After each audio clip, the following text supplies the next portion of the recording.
안녕하세요. 아나운서 성세정입니다. 학창시절에 정말 많이 배웠던 부석사입니다. 정말 신기하고 신비한 사찰인데요. 뭐 우리가 배운 것처럼 돌이 떠 있어서 신기하다고요? 아니거든요. 신라시대 이 사찰을 만들면서 정말 수많은 비밀 코드를 심어놨는데요. 제가 그 비밀 코드를 한번 알아보려고요. 근데 참 여기서 힌트 하나 드리면요, 가까이서 가서 뚫어지게 보면 100% 절대 못 찾습니다. 가까이 가면 못 봅니다. 우리 걸어 올라가는 것도 이렇게 슬슬 찍으려고. 출연이 깁니다. 원래 이거 돈 받고 출연이거든. 부석사가 정말 신기하고 대단한 절인 게, 천왕문 통과해서 조금 올라오자마자 바로 여기서 부처님을 만날 수가 있습니다. 그것도 무려 5분의 부처님을 여기서 만날 수가 있는데요. 저쪽 이제 무량수전 올라가는 저 안양문, 안양루를 보면 지금 금빛으로 빛나는 5분의 부처님을 만날 수가 있습니다. 자, 그런데요, 왜 이게 신기하냐면요, 부처님이 아니거든요.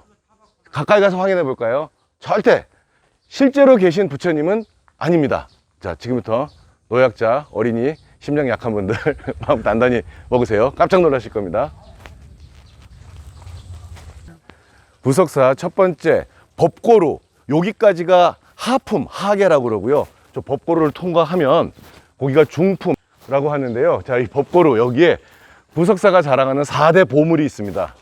4대 보물 4가지겠죠? 법고루, 그리고 바로 옆에 부석사 4대 보물이 있는데요. 바로 모거, 법고, 운판, 범종입니다. 이게 이제 우리 인간계의 모든 그 영혼들 위로해주고 또 뭐 극락왕생을 기원한다고 하는데요.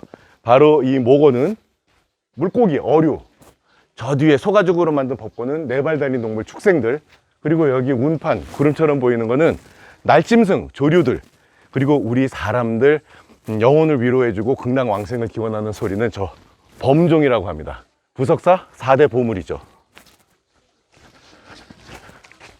법고루 이전은 하계, 그리고 법고루에서 안양루까지는 중품, 그리고 이제 저 안양문, 해탈문, 극락문을 통과하고 나면 드디어 천계로 간다고, 상품으로 간다고 하는데요. 자, 지금부터 아까 보았던 현현불 5분의 부처 그 비밀이 풀립니다.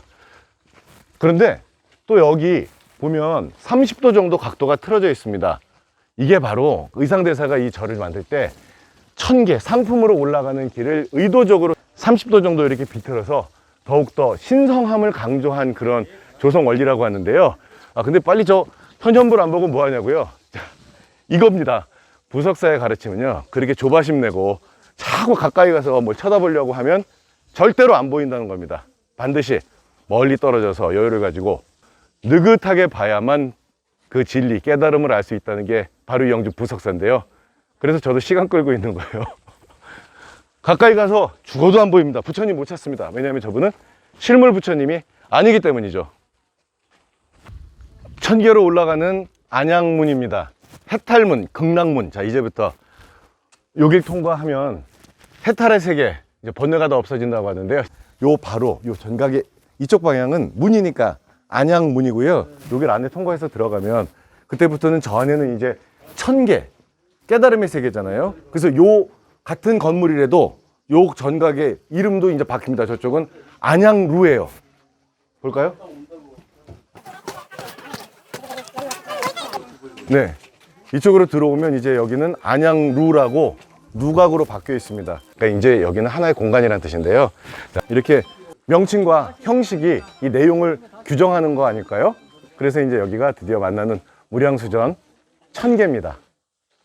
이제 안양문, 안양루의 현현불 비밀을 풀어볼 시간입니다. 이 한옥 기둥을 공포라고 부르는데요. 이 공포에서 기둥 받치는 저 맨 위쪽 꼭 저 복잡한 나무들 생김새가 한자 날 출자 비슷하게 생겨서 출목이라고 부른다고 하죠. 이게 바로 현현불의 비밀이래죠. 무량수전의 저 황금빛과 요 출목이 합쳐지면서 바로 5분의 현현불이 나오시는 겁니다. 자, 아까 보면 아이고. 자, 그렇지. 자, 맞죠? 이분 부처님 이렇게 5분 뵌 거 맞죠?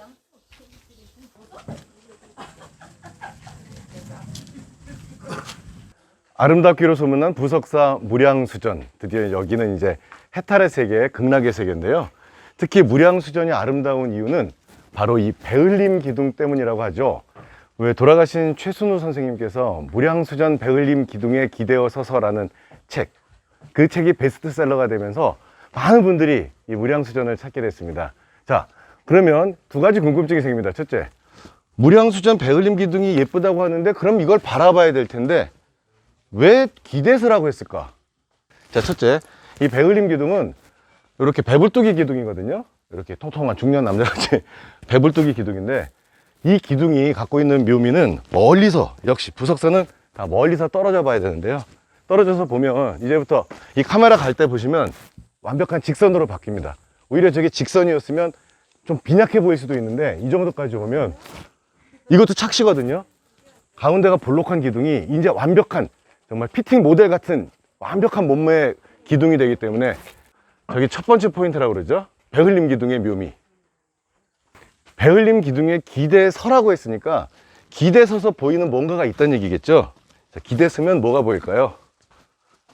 배을림 기둥 기대서면 소백산맥 저 장관이 보이는데요.